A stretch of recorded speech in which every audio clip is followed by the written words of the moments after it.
one of the things that they needed to understand, and which I think that's critical to understand, is that I talk about the advent, the changes in marketing as a result of the advent of social media. Please never, ever refer to me as a social media consultant. That's like calling me a fax consultant. It's offensive, so please don't do it. What I help companies understand, and I work with Microsoft and Johnson & Johnson and all types of companies, is these radical changes that are happening because of what social media enables people to do. The first and most important fundamental change is that marketing flips from matches to gasoline. And by matches, I mean, usually what do? We strike a bunch of matches, we throw them around the room. Oh, we'll hit this list, and we'll do this event, and we'll do that, and we'll do an ad, and we'll blah, blah, blah. And we look around and we wait for a fire to start. We say, oh, wow, fantastic. That worked. We're marketing geniuses. Look, there's a fire over there. Let's do that some more. Well, concurrent with that, we have a couple forces that are coming into play. Force number one is what I like to call the attention economy. Excuse me. So the attention economy, I think, is basically, you guys all know this, if you don't have a DVR, or if you're not using your DVR, how long do you stay on a television channel at home? 7 seconds? My kids are at like 6 seconds now. So you got no, right? How often have you been on a phone call where either you're calling a prospect or someone's calling you, and you know after a certain point, they're not. This happens with friends. I mean, forget about people, right? You know the person might be listening, but they're not hearing, they're IMing, they're doing something else, right? So all these forces. So there's a Nobel laureate by the name of Herbert Simon, and he's quoted. He's obviously has a lot of quotes because he won a Nobel Prize. But one of them, he said that, roughly sort of paraphrased, is that every abundance creates a new scarcity. So you can look at this in many ways. You can look at this at grocery stores. You can look at this in abundance of cheap gasoline creates a scarcity of congestion-free roads. But I want to talk about it in terms of channels. We have an abundance of channels now, right? Plaxo, FriendFeed, Facebook, LinkedIn, my 2 blogs, 15 email addresses, to 3 phones, to whatever. I probably have 15 channels myself. There are 1.2 billion people online. There are 4.8 billion cell phones. Each one of those is at least 1 channel, maybe more. That's a hell of a lot of channels. So as the number of channels goes up exponentially, our ability to pay attention to any one given channel goes down. So what does that mean? If I'm not immediately interested and enticed by that channel at that moment, you know this from your habits, you're off to the next channel. And each of you is a channel into your customers and prospects. So if you're not interesting, exciting, and engaging, they're going to move to their channel. So that's force number one. Force number two is what I call the power of permission. Anyone here ever use their cell phone caller ID to not take a phone call? I want to see every hand go up because I know that's this thinking. You have more and more ways right now to block out unwanted messages than you've ever had. Windows 7 Ultimate TV DVR edition, right? And TiVo, and your DVR, and your junk mail, and your voicemail. All these ways where your customers and your prospects have that exact same thing too. If you ever get a blind email from someone or a blind phone call, most likely you're already gone. You know, there are probably people now, you get emails from, you don't even read the subject line anymore, you just delete it because you know it's irrelevant, right? Yeah, exactly. That's what Veronica does with mine. So I know about that person. I check your Facebook. Okay, thank you. So, that power, so those two forces have converged. And then the third force which converged is what I call the ridiculous reach of the individual. I could put out a tweet right now. I just put one out.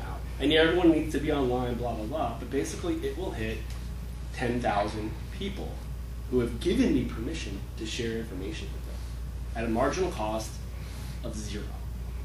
That's ridiculous, right?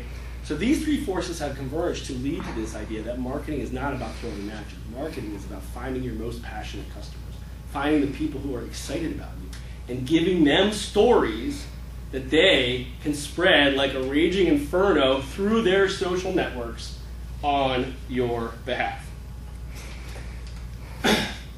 And these are the people who you want to find. I am so convinced. I'm actually, this may sound ridiculous, but I'm actually so convinced of the value of the raving fan that I think we will start seeing a time, and it won't be that far off, where raving fans, measured by some tool that I'm going to invent called a passionometer, which I haven't quite gotten to, but they're manufactured in China. The Passionometer, where they're so valuable, they're listed as assets on your corporate balance sheet. I'm not kidding about this. I'm 100% serious. I wrote an article, a post on a guest blog on a blog the other day, and by my rough calculations, it reached like 500,000 people through all the retweets and what have you. But basically, I started to analyze how valuable a raving fan is, and I quoted one guy who had done sort of a back-of-the-envelope calculation, and yeah, I think he admitted that it wasn't scientific, but he said one raving fan is worth 445 regular people in terms of the potential of word of mouth. So my trivia question, which Matt is not allowed, and there are a few other people who've seen this before, is can anyone tell me the university represented here? University of Tennessee. Congratulations, you win a copy of The Entrepreneur's Guide to Selling. Well done. And that's the men's basketball coach. It is. Oh, that's the bonus, for which I had nothing.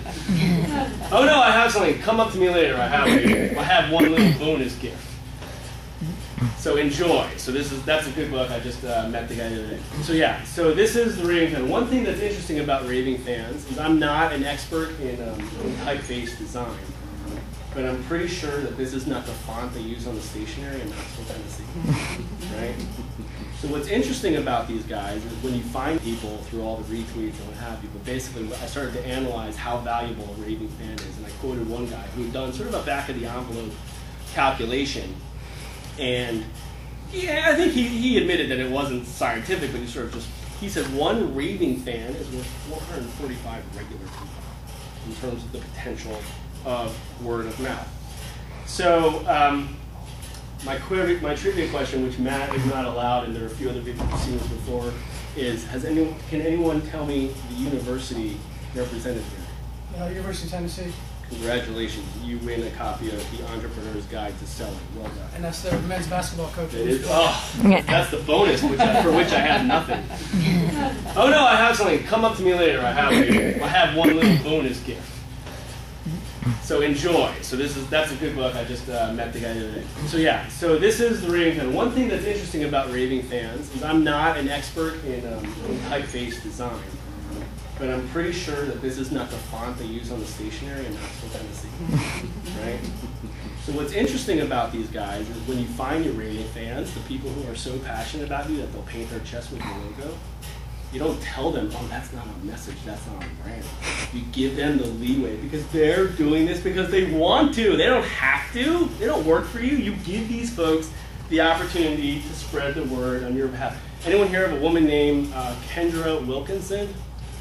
Sometimes if I just say it's Kendra, does that change it? That's my favorite part of any presentation, when I drop that one. So Kendra Wilkinson, she's actually now Kendra Wilkinson Basket, right? Yeah. It's always like the one sticker, like, she's married, hey, Basket now. I'm sorry. No, it's okay. It's okay. That's too much E. It's okay. Well, it's going to come, pretty soon everyone will know why you like it in a second, because Kendra Wilkinson was on a show called The Girls Next Door. Yeah. So The Girls Next Door is about life living in the Playboy Mansion with Hugh Hefner, and Kendra was one of Hugh's girlfriends. He had 3 girlfriends. I don't know how he pulled it off, but that's why he's Hugh Hefner, right? So